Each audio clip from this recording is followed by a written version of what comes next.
है टॉपिक संसद। वैसे पार्ट 2 है संसद का। जो आपने पार्ट 1 देखा था उसके अंदर हमने राष्ट्रपति के बारे में डिस्कस किया था। आज हम बात कर रहे हैं लोकसभा के बारे में। देखिए, मैं आपको ये पार्ट 1 पार्ट 2 में इसलिए प्रोवाइड कर रही हूँ ताकि अगर आपका एक टिपिकल एक चीज़ पे अगर आ जाए क्वेश्चन कि राष्ट्रपति के बारे में बताइए, उसकी नियुक्ति बताइए, तो आप पूरा उसको एक्सप्लेन कर सकते हैं 25 नंबर के आंसर में। इसलिए मैं आपको पूरा डीपली अच्छे से समझा रही हूँ। इसलिए मैंने आज लोकसभा पे टॉपिक बनाया है। एक संसद के अंदर जो लोकसभा होती है, उसके बाद फिर राज्यसभा के बारे में बताऊंगी उसके बाद, ताकि लोकसभा या राज्यसभा में किसी एक के बारे में पूछा जाए संसद में तो आप उसको अच्छे से लिख सकें और ब्रीफली उसको डीपली मार्क्स आप पा सके और अच्छे लिख सके। ठीक है, तो चलिए हम आज का टॉपिक स्टार्ट करते हैं संसद। देखिए, मैंने जैसे कि आपको पहले बता ही दिया था कि संसद जो है वो हमारे भारत का एक मुख्य अंग है। संसद जो है, संसद के अंदर ये 3 पार्ट होते हैं ना, आपको जैसे कि कल बताया था, राष्ट्रपति, लोकसभा और राज्यसभा। तो आज हम लोकसभा के बारे में बात कर रहे हैं इसके अंदर। तो देखिए, लोकसभा क्या होती है। देखिए, जो लोकसभा होती है वो एक, पहली बात तो एक निम्न सदन होती है। निम्न सदन के नाम से उसे जाना जाता है। ठीक है, और क्या कहते हैं, लोकसभा जो होती है वो भंग भी हो जाती है, पर राज्यसभा कभी भंग नहीं होती है, मैंने आपको बताया था। और राज्यसभा जो होती है वो उच्च सदन के नाम से जाना जाता है। तो लोकसभा के अंदर क्या क्या चीज़ें आती है वो हम पढ़ते हैं आगे। देखिए, पहले क्या लिखा हुआ है इसमें। संसद में 2 सदन होते हैं, राज्यसभा तथा लोकसभा। राज्यसभा को उच्च सदन और लोकसभा को निम्न सदन के नाम से कहते हैं या फिर कहा जाता है। तो इसमें यही है कि लोकसभा और राज्यसभा 2 प्रकार के होते हैं। तो स्टूडेंट, लोकसभा को निम्न सदन तथा पॉपुलर हाउस भी कहते हैं। मैंने अभी जैसे कि आपको बताया था कि लोकसभा को निम्न सदन और पॉपुलर हाउस और लोकप्रिय सदन और प्रथम सदन भी कहा जाता है। ये सब क्यों कहा जाता है, आप सोचिए कि लोकसभा तो आपको मैंने बताया था, एक तो निम्न सदन होती है क्योंकि वो भंग हो जाती है। पर पॉपुलर हाउस क्यों कहा जाता है, क्योंकि पॉपुलर हाउस जो होता है वह इसलिए क्योंकि लोगों के द्वारा चुन के प्रतिनिधित्व इसमें बिठाए जाते हैं, तो इसलिए पॉपुलर हाउस होता है। उसके बाद देखिए, लोकप्रिय सदन भी पॉपुलर है तो जाहिर सी बात है लोकप्रिय होगा, तभी से पॉपुलर बनाया गया है। नेक्स्ट, प्रथम सदन भी इसलिए कहा जाता है, भंग तो हो जाती है, निम्न सदन तो होती है, पर ये प्रथम इसलिए होता है क्योंकि इसमें देश के द्वारा चुने गए प्रतिनिधि को चुना जाता है। तो ये जो निर्णय लेती है, कानून बनाती है, तो वो सब इफ़ेक्ट करते हैं देश के ऊपर, तो ये प्रथम सदन के नाम से भी जाना जाता है। अब देखिए, लोकसभा के बारे में अनुच्छेद 81 में बताया गया है। ये आपको, अगर आप अनुच्छेद 81 में देखेंगे तो अनुच्छेद 81 में लोकसभा के बारे में बताया गया है। उसके बाद देखिए क्या है, इसके सदस्य जनता द्वारा सीधे चुने जाते हैं। जैसे कि मैंने अभी आपको बताया था कि जो इसके सदस्य होते हैं वो जनता द्वारा डायरेक्ट चुने जाते हैं, है ना। जब लोकसभा के आम चुनाव होते हैं, एमएलए के चुनाव होते हैं, तो हम चुनते हैं ना जिन्हों को, वो लोकसभा के अंदर ही जाते हैं, तो हमारे जनता द्वारा डायरेक्ट चुने जाते हैं। उसके बाद लोकसभा की अधिकतम संख्या कितनी होती है, 552 होती है। ठीक है, 552 निर्धारित है की गई है। परंतु देखिए क्या होता है, जो 552 हैं उनको 2 पार्टों में डिवाइड कर रखा है। 2 नहीं 3 बाटों में। देखिए, पहले तो जो 530 होती है वो राज्यों की प्रतिनिधित्व होती है, जो राज्य हमारे हैं। ठीक है, और जो 20 होती है वो संघ राज्य। संघ राज्य आपको जैसे कि पता ही होगा, दिल्ली हो गया, पुडुचेरी हो गया, ये सब संघ राज्य हैं जो केंद्र शासित प्रदेश होते हैं। ठीक है, उसमें से 20 तो ये हो गया। ठीक है, और बाकी जो 2 बचते हैं वो किसके होते हैं, एंग्लो जो भारतीय होती हैं उन सदस्यों में से 2 को चुना जाता है। ठीक है, तो आपको पता चल गया कि 552 को 3 हिस्सों में बांट रखा है, 530, 20 और 2। उसके बाद देखिए, परंतु वर्तमान में इसकी स्थिति थोड़ी अलग है। वर्तमान में लोकसभा में 545 सदस्य हैं। ठीक है, वर्तमान में अगर आप देखेंगे तो 545 सदस्य मिलेंगे आपको, और इसमें से 530 वही राज्यों के पास है, 13 जो है वो संघ राज्य क्षेत्रों के पास है, और 2 सदस्य राष्ट्रपति द्वारा मनोनीत किए जाते हैं, जो ही वो एंग्लो इंडियन होते हैं भारतीय समुदाय से। ठीक है, उसके बाद देखिए हम आगे देखेंगे आगे क्या होता है लोकसभा के अंदर। अब देखिए, लोकसभा के अंदर आपको अगर इसमें थोड़ी कोई कंफ्यूजन होगी कि ये 545 में 230 और ये, तो एक बार मैं आपको समझा देती हूँ इसको अलग से। देखिए, समझ लीजिए 545 है। ठीक है, इसमें इसको 3 भागों में बांट रखा है, 530 हो गया। ठीक है, उसके बाद आपका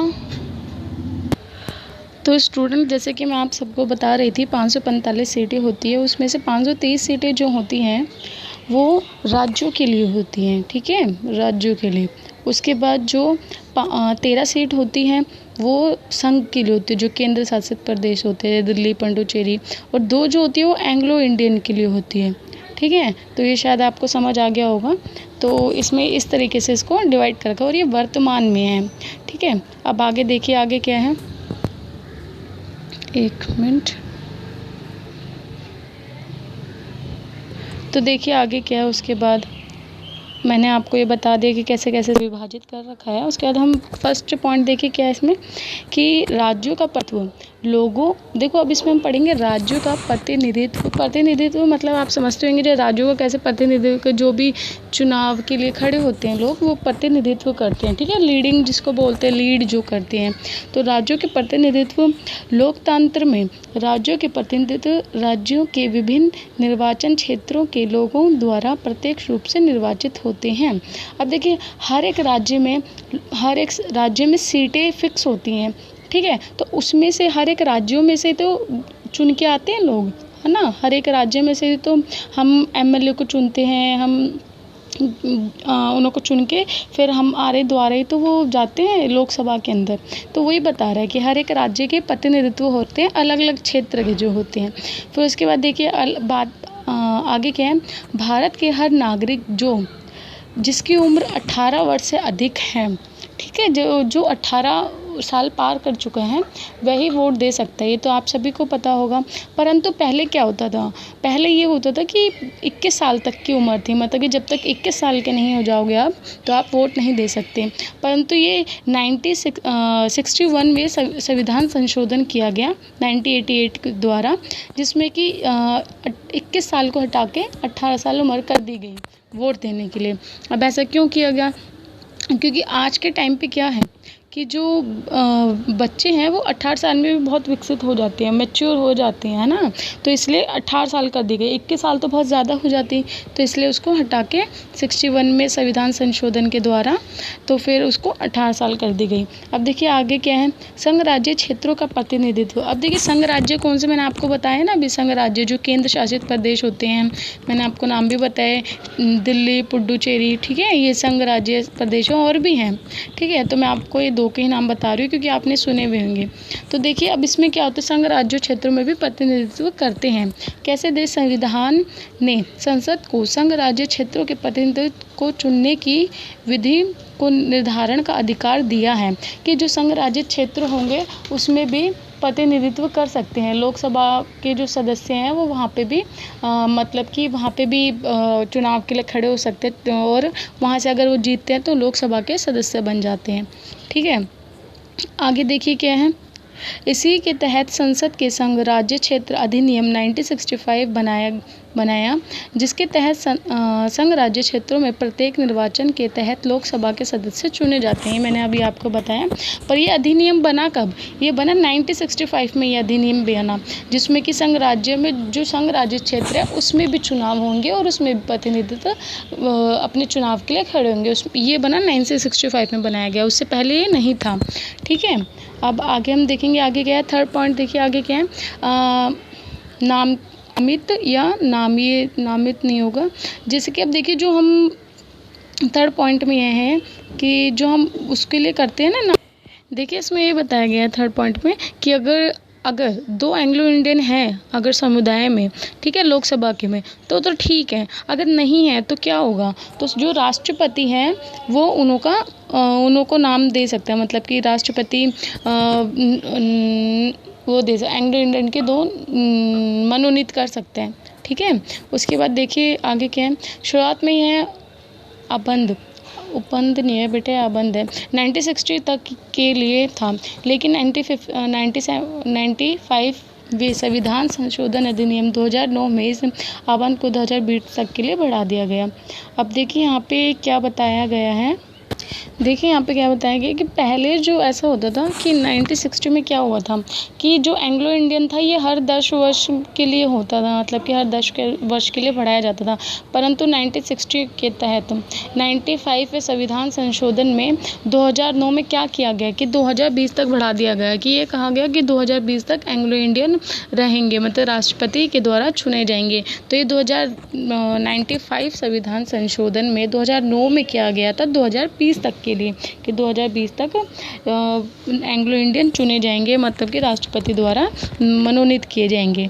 ठीक है, अब आगे देखिए, आगे क्या है, लोकसभा के सदस्य बनने की योग्यता। अब देखिए जो भी पद अगर हम ग्रहण करते हैं उसके लिए योग्यता होना बहुत कंपलसरी है ना। अगर आप किसी एग्ज़ाम की तैयारी करते हैं तो उसमें भी योग्यता मांगते हैं, जैसे कि या फिर अगर आप किसी सरकारी पद के लिए तैयारी करते हैं तो उसमें भी योग्यता होती है ना। जैसे 12th पास, ग्रेजुएशन, आपकी एज होती है, आप कहाँ के नागरिक हैं, ये सब चीज़ें होती है ना। तो ऐसे ही लोकसभा के सदस्य बनने की भी योग्यता होती है। अब कैसे देखिए कि वह पहली बात तो भारत का नागरिक होना चाहिए। ठीक है, अगर भारत का नागरिक नहीं है तो वह इस पद के लिए ग्रहण नहीं कर सकता। अगली बात ये है कि 25 वर्ष का हो। अगर आपको लोकसभा का सदस्य बनना है तो आपकी 25 वर्ष आयु होनी चाहिए, उससे कम नहीं होनी चाहिए। उससे ज़्यादा हो सकती है, कम नहीं हो सकती है। ठीक है, और उसके बाद क्या है कि उसके ऊपर कोई भी कानूनी कार्रवाई ना हो रखी हो, जैसे कि 2 साल से ज़्यादा अगर उसे जेल की सज़ा है या फिर उस पर कोई कानूनी कार्रवाई हो रही है तो क्या होगा कि फिर वो लोकसभा का सदस्य बनने योग्य नहीं होगा।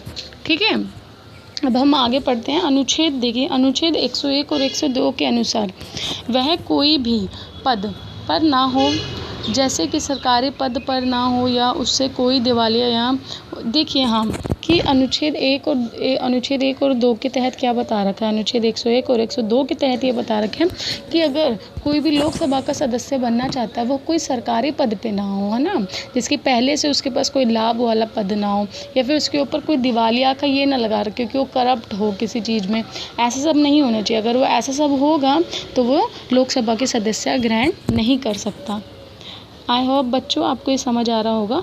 अब आगे देखिए, आगे क्या है, लोकसभा के सदस्यों का कार्यकाल यह पहली बैठक से 5 वर्ष तक होता है। देखिए जब भी लोकसभा का चुनाव हो जाता है उसके बाद जब उनकी पहली बैठक होती है संसद में तो क्या होता है उस टाइम से 5 वर्ष तक के लिए उनका कार्यकाल होता है। ये सब आपको पता ही होगा जैसे कि। और देखिए इसके बाद क्या होता है, हालांकि इसे पहले भी बंद किया जा सकता है। ये बंद नहीं होगा बेटे, यहाँ भंग होगा। देखिए जो लोकसभा है उसको भंग भी कर सकते हैं। पहले आपको पता है ना, लोकसभा निम्न सदन होता है, उसको भंग भी किया जा सकता है। तो यही है, पर भंग ऐसे ही नहीं होता। ये भी मैंने आपको पिछली जितनी वीडियो सब में बताया कि भंग होने के लिए वह राष्ट्रपति के पहले राष्ट्रपति से प्रधानमंत्री राष्ट्रपति से सलाह मशवरा लेते हैं, राष्ट्रपति लेते हैं प्रधानमंत्री से सलाह मशवरा, उसके बाद ही उसको भंग किया जा सकता है। और वो भी भंग करने के लिए उसमें बहुत सारी चीज़ें होनी चाहिए, जैसे कि कोई अगर ऐसे काम कर रहे हैं देश के खिलाफ या कोई करप्ट है, कोई भ्रष्ट हो रखा है कोई मंत्री या जो भी, उसके बाद होता है। ठीक है, तो ये बहुत लंबा प्रोसेसर है। उसके बाद देखिए हम आगे चलते हैं, आगे क्या बता रखा है। तो आगे लोकसभा की चुनाव प्रणाली। अब देखिए हम इसमें देखेंगे लोकसभा की चुनाव प्रणाली, लोकसभा में किस प्रकार से चुनाव किए जाते हैं। तो इसका फर्स्ट पॉइंट है प्रादेशिक निर्वाचन क्षेत्र। अब देखिए इसमें क्या है कि लोकसभा की चुनाव प्रणाली में जनसंख्या के आधार पर लोकसभा की सीटें, जैसे कि देखिए इसमें क्या है कि जनसंख्या के आधार पर हर एक क्षेत्र में जनसंख्या के आधार पर लोकसभा की सीटें फिक्स कर रखी हैं। अब देखिए जैसे कि दिल्ली है, दिल्ली में कम जनसंख्या है तो यहाँ की लोकसभा की सीटें कम होंगी। परंतु यूपी देखिए, यूपी में जनसंख्या बहुत ज़्यादा है तो वहाँ की जो लोकसभा सीटें हैं वो सबसे ज़्यादा हैं राज्य के अकॉर्डिंग देखा जाए तो। ठीक है, तो जनसंख्या के अकॉर्डिंग लोकसभा की सीटें फिक्स करी जाती हैं। ठीक है, ये पहला पॉइंट था। आगे देखिए क्या होता है, अनुसूचित जाति व जनजाति के लिए आरक्षण। अब देखिए हर 10 साल में, पहले क्या होता था कि हर 10 साल में जो SC वाले होते हैं, SC ST, उनके एक फिक्स आरक्षण है। ठीक है, तो वो 10 साल में बढ़ा दिया जाता था पहले के टाइम पे। परंतु फिर बाद में क्या हुआ कि 95वें संविधान संशोधन में 2009 में ही इसको बढ़ाकर 2020 तक कर दिया गया कि 2020 तक आरक्षण सीटें जो हैं SC ST वालों के लिए उसमें कोई हेर फेर नहीं हो सकती, वो इतनी ही फिक्स रहेंगी 2020 तक। अब ये 2020 ही चल रहे हैं, तो इसमें शायद इसको अब आगे और बढ़ा दिया जाएगा। ठीक है, तो ये बताया जाए कि SC ST वालों के लिए 30% कोटा फिक्स होता है, जिसमें कि क्या होता है कि वो उसी SC और ST वाले ही उस पद के लिए लड़ सकते हैं। अब जैसे कि हर एक राज्य में, हर एक संघ क्षेत्र राज्य में या फिर नॉर्मल जो राज्य होते हैं उनमें, तो जो भी पार्टी होती है वो अपने SC ST वाले कैंडिडेट को खड़ा करती हैं, क्योंकि वो उनके लिए फिक्स होती हैं वहाँ सीटें। ठीक है, अब आगे हम पढ़ेंगे लोकसभा का अध्यक्ष। अब हम देखेंगे लोकसभा का अध्यक्ष क्या होता है। ठीक है, तो हम देखिए लोकसभा के अध्यक्ष को लोकसभा के मंत्रिपरिषद से ही चुना जाता है। अब देखिए लोकसभा का अध्यक्ष मतलब प्रधान जो होता है वो लोकसभा के मंत्रिपरिषद जो होता है उसमें से चुना जाता है। मैंने आपको पहले बताया था प्रधानमंत्री वाले में कि लोकसभा का जो प्रधान होता है, जो अध्यक्ष होता है, वो मंत्रिपरिषद में से ही चुना जाता है। पहले तो वो चुनाव में जीतते हैं, फिर उसमें से ही वो एक प्रधान को चुनते हैं जो प्रधानमंत्री के रूप में हमारे सामने पेश होता है, तो वो उसमें से ही चुनते हैं। ठीक है, और फिर इसमें ये भी होता है कि जो अध्यक्ष का फैसला होता है वो अंतिम फैसला माना जाता है। अब जिसकी प्रधानमंत्री ने समझ लीजिए कि उनके मंत्रिपरिषद में कोई बहस हो रही है किसी चीज़ को लेके, अब जो प्रधानमंत्री लास्ट में बोल देंगे हाँ ये चीज़ है और यही होनी चाहिए, तो वो उनका अंतिम फैसला उस मंत्रिपरिषद में मान लिया जाएगा लोकसभा के अंदर। ठीक है, फिर उसके बाद देखिए क्या है, अब अध्यक्ष का यह कार्य है कि कोरम के अभाव में संसद को स्थगित कर दिया गया। सदन की बैठक संसद में संख्या का 10 भाग होते हैं। देखिए क्या होता है कि समझ लीजिए कि सदन में कोई है ही नहीं, सदन में अगर बाई चांस स्पीकर नहीं है या फिर कोई भी है नहीं, तो प्रधानमंत्री क्या कर सकते हैं, उस लोकसभा को स्थगित कर सकते हैं, रोक सकते हैं। ठीक है, तो यही इसमें है, मतलब कि देखिए अब कोई है नहीं तो उस टाइम पे इसका मतलब कौन हुआ बड़ा, उस टाइम पे प्रधानमंत्री हुए ना वहाँ के हेड एक तरह से, तो प्रधानमंत्री क्या कर सकते हैं, उसको स्थगित कर सकते हैं, रोक सकते हैं कुछ टाइम के लिए। अब आगे देखिए क्या है, अध्यक्ष सामान्य स्थिति में मत नहीं देते। देखिए जो प्रधानमंत्री है, जो अध्यक्ष होते हैं, वो सामान्य स्थिति में किसी में भी अपने मत प्रस्तुत नहीं करते, अपने मत को नहीं बताते, परंतु कब बताते हैं, जब बराबर की स्थिति में निर्णय मत दे सकता है। जैसे कि कोई बराबर की स्थिति हो, ठीक है, साइड वाला पक्ष हो या फिर समझ लीजिए 5-5 वोट दोनों तरफ आ रहे किसी चीज़ को लेके, एक मंत्रिपरिषद में लोकसभा में 5 वोट, तो मंत्री फिर क्या करेगा, वो अपना लास्ट का एक ओपिनियन बताएगा, अपना मत देगा, फिर वो अंतरिम होगा और वो उस स्थिति में अपना मत दे सकता है। वैसे वो देते नहीं है अपना मत, ठीक है, नॉर्मली कोई बहस वहस होती है तो वो नहीं बोलते हैं ज़्यादा, वो अपना बैठे रहते हैं शांति से, उसके जो मंत्रिपरिषद होते हैं उनके वो बोलते हैं। ठीक है, अब आगे देखिए क्या है, अध्यक्ष संसद के दोनों सदनों की संयुक्त बैठक की शीर्ष करते हैं। देखिए जो अध्यक्ष होता है वो दोनों बैठक, जो संसद की 2 बैठकें होती है ना, राज्यसभा लोकसभा, दोनों बैठकों की संयुक्त मतलब कि शीर्ष होता है। ठीक है, वो बैठक बुला सकते हैं प्रधानमंत्री, जिसकी कोई समझ लो मीटिंग करनी है, कुछ करना है, तो वो बैठक बुला सकते हैं अपने संसद में। ठीक है, दोनों सदनों में। उसके बाद क्या बोल रहे हैं कि सदनों के बीच विधायक या गतिरोध समाप्त करने के लिए राष्ट्रपति संयुक्त बैठक बुलाते हैं। आप समझ लीजिए कि 2 बैठक हो, अगर दोनों सदनों की बैठक है, उसमें कोई भी प्रॉब्लम आती है, कोई भी बहस हो जाती है, तो राष्ट्रपति क्या बोलते हैं, संयुक्त बैठक बुला लेते हैं उस टाइम। जब कोई भी समझ प्रॉब्लम आ गई है देश में, तो राष्ट्रपति एक संयुक्त बैठक बुला सकते हैं। राष्ट्रपति तो बुला ही सकते हैं, आपको पता ही है। उसके अंदर संसद के नेता के अनुरोध पर वह गुप्त बैठक भी कर सकते हैं। देखिए अब संसद का जो नेता है, प्रधानमंत्री हैं, उनके अनुरोध पे वो अगर रिक्वेस्ट करते हैं तो एक गुप्त बैठक भी हो सकती है, जिसमें भी कोई भी अनजान व्यक्ति उसमें नहीं आता, ना तो वो खिड़कियों के पास आ सकता है, ना उनकी जो गैलरी होती है संसद के वहाँ उसमें घूम सकते हैं। ठीक है, क्योंकि ये गुप्त बैठक भी होती है। जैसे कोई भी, अब समझ लीजिए जब नोटबंदी की बात आई थी, तो ये थोड़े ना मीडिया के सामने हो रही थी या फिर संसद में बहुत सब लोग थे, ऐसा नहीं था ना, एक गुप्त बैठक थी। ठीक है, तो जिसमें कि राष्ट्रपति थे, उसके कुछ 1-2 मंत्री परिषद थे और प्रधानमंत्री, तो गुप्त बैठक होती है जो प्रधानमंत्री कर सकते हैं, रिक्वेस्ट कर सकते हैं, फिर ये हो जाती है। ठीक है, फिर उसके बाद क्या है कि अध्यक्ष यह तय करता है कि विधायक धन विधायक है या नहीं। देखिए जो भी धन विधायक होता है ये कौन लास्ट में डिसाइड करता है, ये लोकसभा में जो लोकसभा का अध्यक्ष होते हैं वही डिसाइड करते हैं ये धन विधायक है या फिर नहीं है। ठीक है, वो जो अंतिम बोलते हैं वही होता है। फिर बोलते हैं कि राज्यसभा में सिफारिश या राष्ट्रपति की सहमति के लिए भेजे जाने वाला विधायक अध्यक्ष द्वारा स्थापित होता है, वह धन विधायक होता है। देखिए जब राज्यसभा में सिफारिश होती है फिर राष्ट्रपति सहमति दे देते हैं तो लास्ट में वह धन विधायक हो जाता है। जब राज्यसभा में सिफारिश हो जाती है, ठीक है, वो हाँ कर देते, राष्ट्रपति भी सहमत हो जाते हैं, और जब लोकसभा का जो अध्यक्ष है वो तो भेजे गए हो तो बोले गए धन विधायक, अगर वो पास करेगा तो उन सबको भी वो मान जाते हैं, तो लास्ट में धन विधायक बन जाता है। आगे देखिए क्या है 10वीं अनुसूची के तहत। देखिए अब क्या है, आप अगर 10वीं अनुसूची देखेंगे तो उसमें ये बता रखा है कि जो दल बदल होते हैं, जो दल बदल, अब आप देखिए क्या होता है दल बदल के बारे में आपको थोड़ा कुछ बताती हूँ। देखिए समझ लीजिए एक ये दल है और एक ये दल है, ठीक है, ये आपका हो गया बीजेपी का हो गया और ये कांग्रेस का हो गया, ठीक है।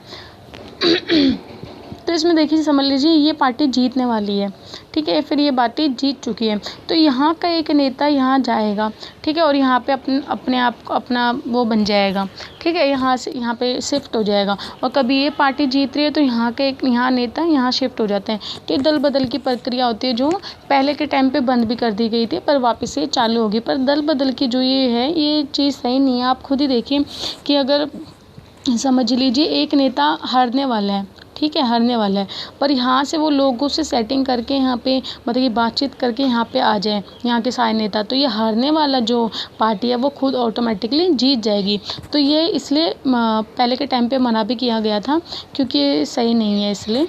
अब देखिए इसमें क्या बताया गया है कि दल बदल में प्रबंध के आधार पर अध्यक्ष को निर्णय को न्याय में चुनौती दी जा सकती है। अब देखिए अगर दल बदल करते हैं कोई भी व्यक्ति या फिर प्रधानमंत्री तो नहीं कर सकते, उनके मंत्री परिषद या कुछ करते हैं तो वो क्या करते हैं, वो चुनौती दे सकते हैं, किसमें, न्यायालय में जाके केस कर सकते हैं, केस फाइल कर सकते हैं कि इस व्यक्ति ने दल बदल किया इतनी बार, क्योंकि वो इसका मतलब ये भी हो ना कि यहाँ की गुप्त चीज़ें वहाँ पर पहुँचा रहे हैं, यहाँ की चीज़ें वहाँ शेयर कर रहे हैं, तो ये ठीक नहीं है ना। अब समझ लीजिए दो ग्रुप है, दो ग्रुप में से दोनों की अपने अलग अलग कुछ बातें होंगी, कुछ सीक्रेट्स होंगे, जैसे कि एक ग्रुप में बताया गया होगा कैसे प्लानिंग करनी है, कैसे देश के लिए करना है, दूसरे ग्रुप में भी। तो क्या होगा कि अगर एक ग्रुप का व्यक्ति दूसरे ग्रुप में जाता है तो इसका मतलब क्या है कि वहाँ के जो भी सीक्रेट्स हैं वो सब शेयर कर देगा, है ना, और ये ठीक नहीं है। तो आगे देखिए क्या आगे, वह भारतीय संसद के समूह के पदेन सभापति के रूप में कार्य करते हैं जो भारतीय संसद और विश्व के विभिन्न सदनों के बीच एक कड़ी है। देखो जो प्रधानमंत्री होता है वो क्या करते हैं, वो देखो एक काम करते हैं, जो संसद होता है और जो राष्ट्रपति होते हैं उनके बीच में एक कड़ी का काम करते हैं, है ना। और कोई भी बातचीत होती है, जैसे कि समझिए राष्ट्रपति को कोई बात बतानी है तो है नहीं उनके मंत्री परिषद जाके करेंगे, नहीं ना, उनके मंत्री परिषद में या कार्यपालिका में कुछ भी ऐसा काम हो रहा है तो वो एक कड़ी का काम करते हैं, राष्ट्रपति को बताते हैं, संसद में बताते हैं, तो वो एक कड़ी का काम करते हैं। आप इसको कह सकते हैं कि एज अ सेंडर बोल दीजिए, जो सेंडर संदेश देते हैं उसकी तरह वह काम करते हैं, ठीक है। अब आगे देखिए क्या है, वह देश में विधायक निकायों की पीठासीन अधिकारियों के सम्मेलन के पदेन सभापति के रूप में भी कार्य करते हैं, ठीक है। वो यही बता रहा है उसमें भी कि वो सभापति जो होता है उसके रूप में कार्य करते हैं देश के लिए। विधायक में भी अगर चीज़ है तो उसमें भी जो लोकसभा के अध्यक्ष होते हैं वो एक कड़ी के रूप में काम करते हैं, सभापति के रूप में काम करते हैं, ठीक है। अब आगे देखिए क्या है, वह लोकसभा की सभी संसदीय समितियों के सभापति नियुक्त करते हैं। देखिए अब क्या है, जो लोकसभा की संसदीय समिति उसमें सभापति को भी नियुक्त करते हैं और उनके कार्यों का अवलोकन भी करते हैं, उनके कार्यों के बारे में बताते हैं। वह स्वयं भी कार्य मंत्री परिषद नियम समिति और सामान्य समिति का अध्यक्ष होते हैं। देखिए जो राष्ट्रपति प्रधानमंत्री होते हैं वो पहली बात तो नियुक्त करते हैं सभापति को, और वे खुद भी हेड होते हैं उस चीज़ के, और वो नियमों को भी बताते हैं सभापति के, ठीक है। अब आगे हम देखते हैं आगे क्या बता रखा है। लास्ट है ये लोकसभा के बारे में, तो इसको भी हम पढ़ लेते हैं। सामान्य अध्यक्ष मतलब प्रोटेम क्या होता है? स्पीकर होता है। स्पीकर भी नहीं बोलते उसको, स्पीकर से भी जो दूसरा होता है जो नियुक्तियां करते हैं, मतलब कि शपथ दिलाते हैं जो मंत्रिपरिषदों को, उसको प्रोटेम कहते हैं। ठीक है, जिसकी राष्ट्रपति की शपथ तो प्रधानमंत्री की शपथ तो राष्ट्रपति दिलाता है, परंतु जो उसके मंत्रिपरिषद होते हैं तो राष्ट्रपति एक व्यक्ति को चुनते हैं, उसको प्रोटेम बोलते हैं, और फिर वह मंत्रिपरिषदों को शपथ दिलाता है। क्योंकि इतने सारे मंत्रिपरिषद होते हैं, सबको तो राष्ट्रपति अब शपथ दिलाते नहीं रहेंगे, है ना। तो वो एक प्रोटेम चुन लेते हैं, मतलब उनको शपथ दिलाते हैं, फिर वो सारे मंत्रिपरिषदों को शपथ दिलाते हैं। तो वही इसमें बताया गया है कि संविधान में व्यवस्था है कि पिछली लोकसभा के अध्यक्ष नई लोकसभा की पहली बैठक से ठीक पहले तक अपने पद पर रहते हैं। देखिए, जो प्रोटेम होते हैं वो कौन होते हैं? वो अगर पहले जो लोकसभा का अध्यक्ष है, ठीक है, और जो नए चुनाव होंगे उसमें उससे पहले तक वो बने रहते हैं अपने पद पे।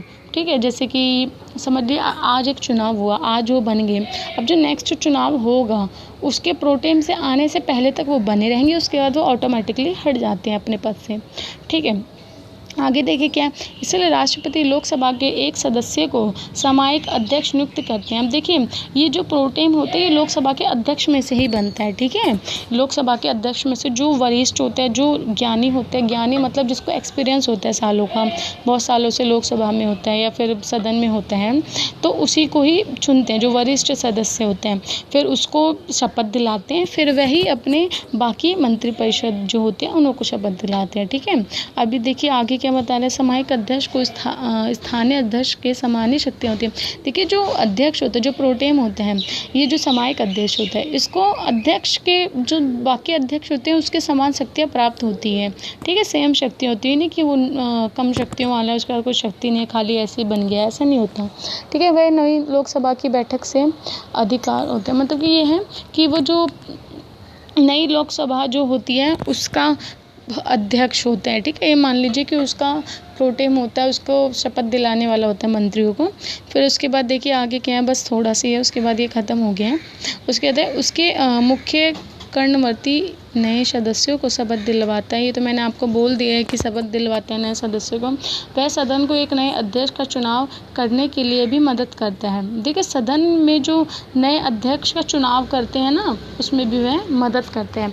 तो आई होप आपको ये सब समझ आया होगा। ये मैंने आपके लिए सेपरेट वीडियो बनाई थी ताकि लोकसभा के बारे में अगर सेपरेटली पूछा जाए संसद में तो आप इसको एक्सप्लेन कर सकें अच्छे से। तो मैंने आपको जितना डीपली हो सकता था उतना डीपली इसके बारे में बता दिया है। तो अगर आपको ये वीडियो अच्छी लगती है तो लाइक शेयर सब्सक्राइब कीजिए और ज़्यादा से ज़्यादा शेयर कीजिए। और हाँ, अगर आपको ये हिस्ट्री, पॉलिटिकल और हिंदी, अगर आपको और भी किसी सब्जेक्ट में वीडियो चाहिए या इंग्लिश किसी भी सब्जेक्ट में वीडियो चाहिए तो आप मेरे को कमेंट बॉक्स में लिख सकते हैं। धन्यवाद, बाय बाय, थैंक यू।